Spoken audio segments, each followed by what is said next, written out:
It's again time for our daily 2-minute Bible reading and thought. I'm going to read from Genesis, the third chapter, the first verse. Adam and Eve in the Garden of Eden. Along comes the snake, which is the manifestation of evil, or what we call Satan. Now the serpent was more cunning than any beast of the field, which the Lord God had made. And he said to the woman, Has God indeed said, You shall not eat of every tree of the garden? And may the Lord add blessing to the word.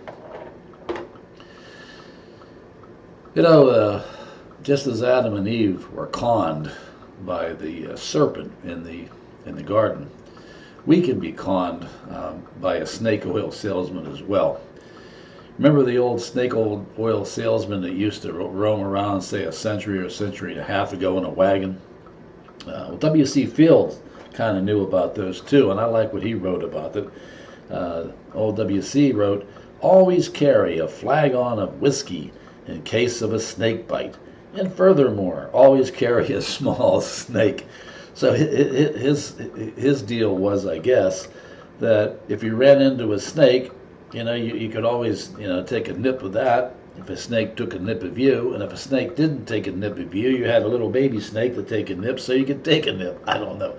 That's his theology or his reasoning, not mine.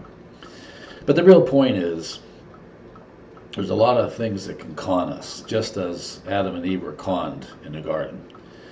And even though they had everything they could possibly want, they fell prey to the snake oil salesman of Satan in the garden. Did God say you can't eat from from this tree? In other words, you put that doubt into their minds. Sometimes we get doubts into our minds. Sometimes it's just a simple thing like something we desire very much, something that we would like to have, even though, we're not sure that it would be good for us, and we're not sure that this is really what God would want for us. But the real secret is, the closer we come to God, the more we know God's will. And the more we know God's will, the more we won't be taken in by a snake oil salesman trying to sell us things that not only are they not good for us, but they're really outside of God's will. And the real secret is loving the Lord our God with all of our heart, all of our soul, all of our mind, and all of our strength. And then we'll be able to stay away from the snake oil people. May God bless us this day. Amen.